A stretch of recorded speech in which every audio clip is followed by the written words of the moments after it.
जय श्री कृष्ण। दोस्तों राधे राधे। आप सभी को श्री कृष्ण जन्माष्टमी की हार्दिक शुभकामनाएं। आइए एक श्री कृष्ण जी का बहुत ही प्यारा सा सोहर सुनते हैं।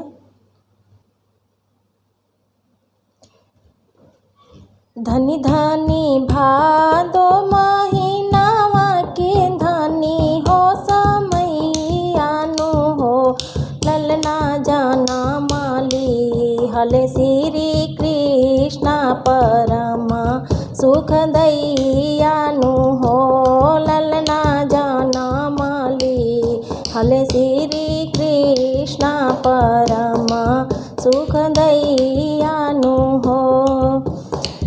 धनी धनी भादो महीनावा के धनी हो समैयानु हो ललना जाना माली हले श्री कृष्ण परमा सुख दैयानु हो।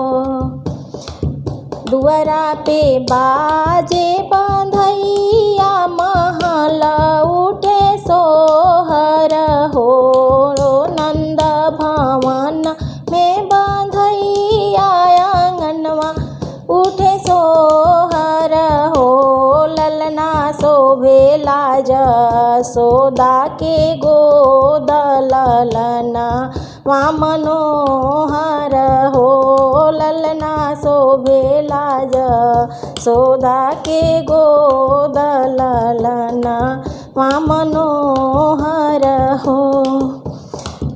धनी धनी भादो महीनावा के शुभ दिन आइलनु हो ललना जाना माली हले श्री कृष्ण परम सुख दैयानु हो ललना जाना माली हले श्री कृष्ण तरोहिणी नक्षत्रानु हो।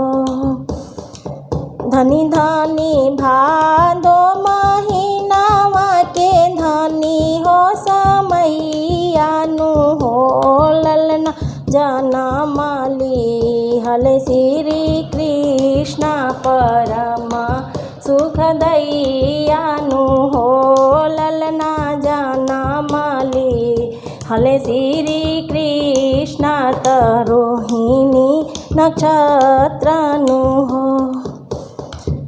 सोहर गावेली गोपी सब बाजेला बंधैयानु हो ललना धनी धनी माता जसोदा दीनवा दिखावेली हो ललना धनी धनी माता जसोदा दीनवा दिखावेली हो।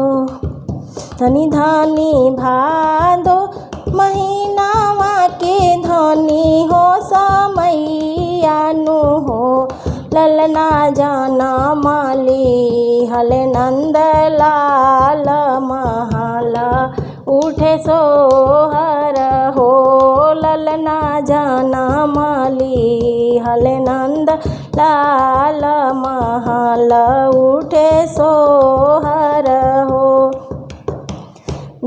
जो सुख दुर्लभ ब्रह्मा आदि सब ही देवाना जन के हो ललना गोकुला नगर के बसैया परम सुख दैयानु हो ललना गोकुला नगर के बसैया परम सुख दैयानु हो। धनी धनी भादो महीनावा के धनी हो समैयानु हो धनी धनी भादो महीनावा के आइल शुभ दिनावानु हो ललना जाना माली हले श्री कृष्ण तरोहिणी नक्षत्रानु हो ललना जाना माली हले श्री कृष्ण परम सुख दैयानु हो। हले नंदलाल महल उठे सोहर हो, ललना जनम ली हले श्री कृष्ण परम सुख दैयानु हो। धन्यवाद।